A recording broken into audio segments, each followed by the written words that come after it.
সম্রাট শাহজাহান মসজিদে বসে আছে, এক ফকির ঘুরতেছে। লোকেরা কয় ছোটবেলা থেকেই তোমারে খয়রাত করতে দেখলাম, ভিক্ষা কি জীবনেও যাবে না তোমার? লোকটি বলছে আমি ভিক্ষা করবো ছাড়া আমার উপায়টা কি?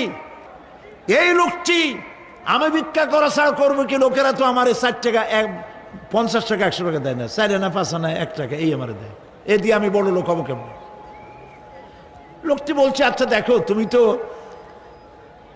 জায়গা মতো যাইতে পারো নাই, বাদশার কাছে যাও, এমন দেওয়া দেবে জীবনে আর খয়রাত করা লাগবে না। তো বাদশার কাছে কি খয়রাতি যাইতে পারে কোনোদিন? কয় হ্যাঁ এখন পারবা। কেমনে?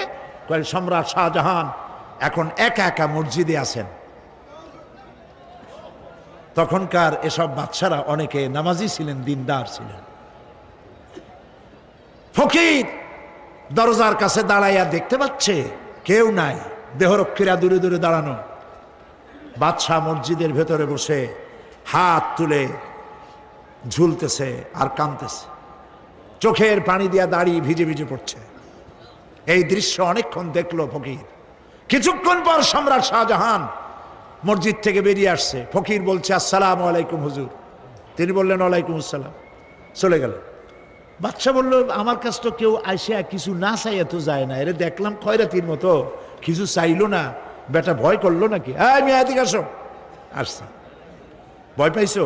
কয় না ভয় পাইনি। তো কিছু যে চাইলে না?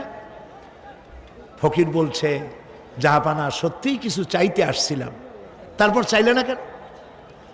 ফকির বলছে জাহাপানা সারা জীবন ভিক্ষা করেছি, আর আজ দিল্লির সম্রাটের কাছে বেশি পাওয়ার লোভে এসেছিলাম, কিন্তু আপনার দশা দেখা আমার জ্ঞানের চোখ খুলে গেছে।